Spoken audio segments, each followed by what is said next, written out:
사수리 운격을 살펴보도록 하겠습니다. 지금 우리가 공부하고 있는 성명학이 한자 성명학법이죠. 한자 성명학 기법은 기본적으로 성과 그리고 이름 이 두 가지 요소가 충족되어야만 한자 성명학법이 적용될 수가 있습니다. 작동할 수가 있다는 것이죠.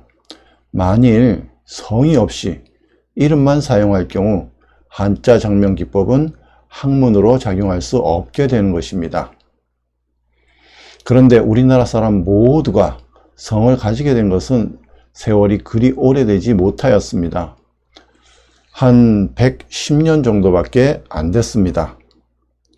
이렇다 보니까 성명학이 보편적 문화로 알려지기 시작한 지가 그리 오래되지 못했던 것입니다. 성을 사용한다는 것은 한동안 어떤 특권층만의 문화였었습니다. 그렇기 때문에 성명학은 특권층 문화로 봐도 무방한 것입니다. 그런데 최초로 성을 사용하기 시작한 시기는 역사가 꽤나 깊습니다. 삼국시대부터 사용하였다는 기록이 남아 있거든요. 통일된 신라에서는 극소수의 사람만이 성을 사용하였다고 합니다. 그 시대에는 성을 사용한다는 것 자체가 최고의 직권층이라는 것을 의미하는 것이었습니다. 성이 그런 역할을 하였던 것이죠.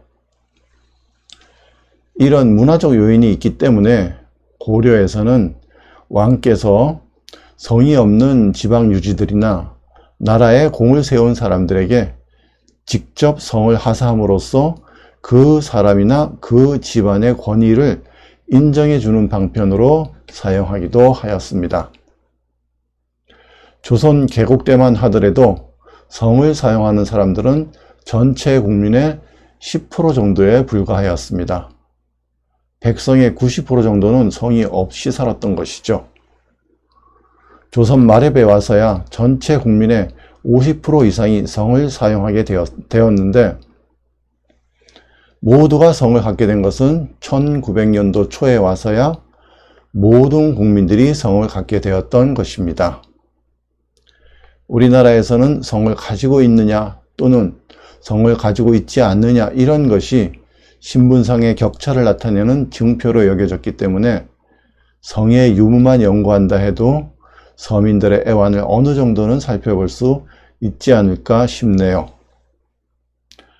한자 성명학법은 성이 꼭 있어야만 이름 간명이 가능한 장명법입니다. 이런 이유 때문에 성명학 문화는 직권층 문화 역할을 하였던 것이죠.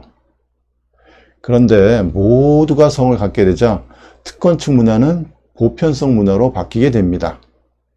일반 백성들도 성명학법으로 이름 지을 수가 있게 되었던 것이죠. 이러자 성명학법이 널리 알려지게 되었고 보편적 문화로 자리 잡게 되었던 것입니다. 그런데 중국은 사정이 조금 다릅니다. 중국은 우리나라보다 쉽게 성을 취득할 수 있었던 상황이었습니다. 그래서 한자 성명학이 우리나라보다 일찍 발달할 수 있었던 환경이 되었던 거죠. 이런 정황을 살펴볼 때 성명학이라는 학문이 중국에서 우리보다 먼저 나올 법하다고 여겨지지 않습니까? 제가 구전으로 전해 듣기에는 일본 성명학은 중국의 황궁에 있던 중국 성명학 비전이 일본인에 의해 일본으로 옮겨진 후부터 시작되었다고 전해 들었습니다. 저의 스승님으로부터 전해 들은 이야기이고 그 진위에 대해서는 알 길이 없으므로 중국에서 이 부분에 대해서 어떻게 기록이 되어 있는지 궁금할 따름이죠. 혹시 중국 측 기록이나 논문에 대해서 알고 계시는 분이 계시다면 자료 좀 함께 공유 부탁드립니다. 그럼 사수리 원격을 시작하도록 하겠습니다. 사수리 원격 기본 성격입니다. 성격은 온유하나 결단력이 부족해집니다. 자존심은 강한 편이나 변덕심이 있게 됩니다. 일생 변화가 많고 고난이 많이 따르게 됩니다. 초년 발전한다 해도 결국엔 좌절을 겪게 됩니다. 자기를 과대하는 경향이 있는데 이런 성격이 어려움을 겪게 만듭니다. 일을 버려 하는 듯 싶다가도 마무리가 약해 결실을 못 이루게 되는 것입니다. 가족 간의 인연이 좋지 않게 되므로 외로운 길을 가게 되며 남녀 모두 외모는 수려하게 됩니다. 자, 기본 성격이었습니다. 사수리는 이름에 사용하면 안 되는 수리입니다. 이 수리는 성격 또는 인격 형성에 문제가 있게 되는 수리죠.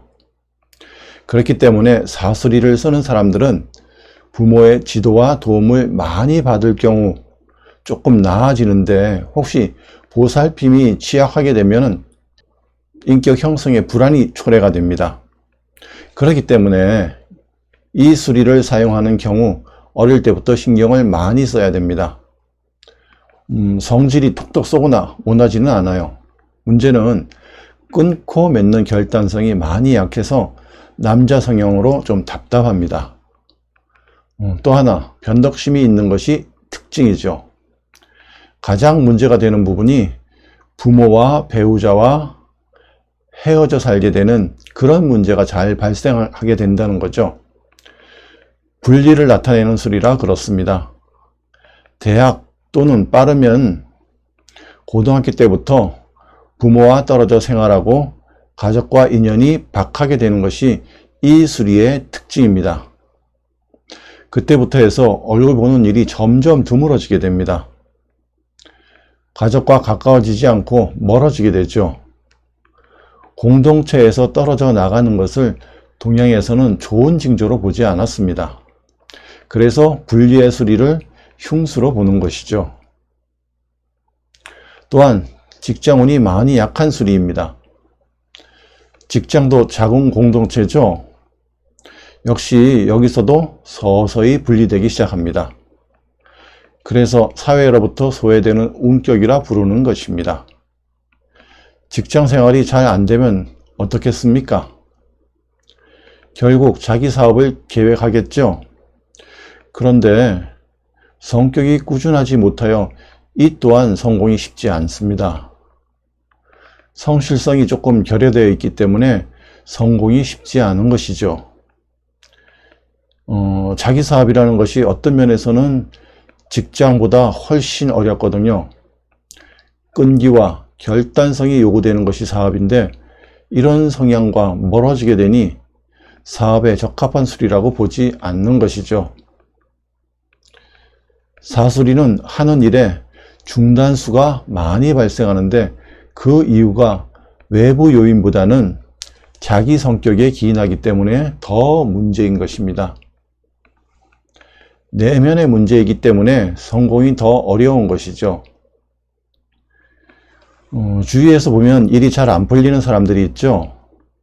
그런 사람 중에 이런 성향에 해당되는 사람들이 많습니다.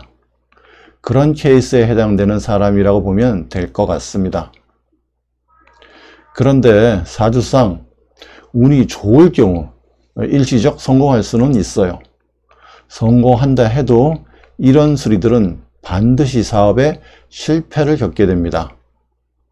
자기 자신을 모르기 때문에 어떤 적정선에서 그만두는 것을 못하게 됩니다. 적정선에서 접고 빠지는 것을 잘 못하죠. 속박은 싫어하지 꾸준함은 없지, 이런 성격으로 경쟁에서 이길 수 있을까요? 결과가 보이죠. 이런 방향으로 몰고 가기 때문에 사수리를 사용하면 안 된다는 것입니다.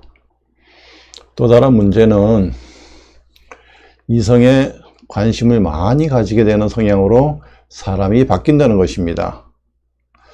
수중에 돈이 조금만 있어도 다른 이성에 관심을 갖고 접근하게 됩니다. 이런 성격이다 보니 자연히 부부 불화의 원인이 되겠죠. 결국 부부 회로를 못하고 이별하는 사람들도 많습니다. 그래서 사수리를 이혼의 수리, 결별의 수리라고 하는 것이죠.